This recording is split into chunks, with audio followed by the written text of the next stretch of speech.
Toľko náš bohatý futbalový blog a na záver na úplne inú tému.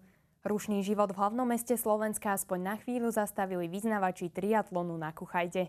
Ťahákom víkendu mal byť súboj kamarátov Richarda Vargu a Jána Čelústku, ktorí už majú účasť pod olympijskými kruhmi istú.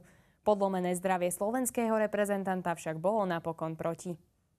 Československej konfrontácii zabránila viróza, ktorá skolila najúspešnejšieho slovenského triatlonistu po návrate z pretekov v Madride. Došiel som sem, aj som sa rozcvičil, tak ako keby som išiel pretekať, ale naozaj som sa vôbec dobre necítil. Rišo mi říkal, že v poslední době ho trápí nějaké nachlazení, ale neříkal nic o tom, že by nenastoupil. Bohužel se to asi ta nemoc trošku zhoršilo a bylo pro něj asi rozumnější ten závod vynechat, což mě teda samozřejmě mrzí.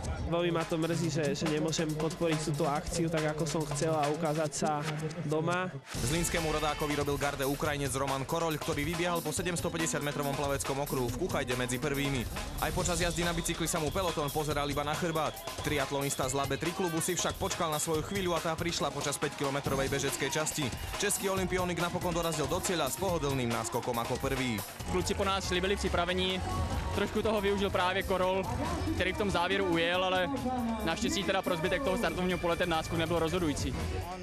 Súperiť s ním vo vode a na bicykli nie je až také náročné, ale v bežeckej časti je jednoznačne najlepší. Do cieľovej rovinky prichádzali postupne aj ďalšie prevažne české mená. Zo Slovákov bol na tom najlepšie Andrej Orlický. Aj napriek tomu, že ho už dlhšie trápia zdravotné problémy, finišoval na 9. priečke. Uvidím, že čo ako ďalej, dúfam, že ma to nezloží zase do postele. Takže ale z umiestnení som určite spokojný. Organizátori pripravili mimoriadne atraktívnu trať. Aj počasie vyšlo na výbornú a štartujúci si pochvaľovali aj netradičný bežecký úsek v priľahlom obchodnom centre.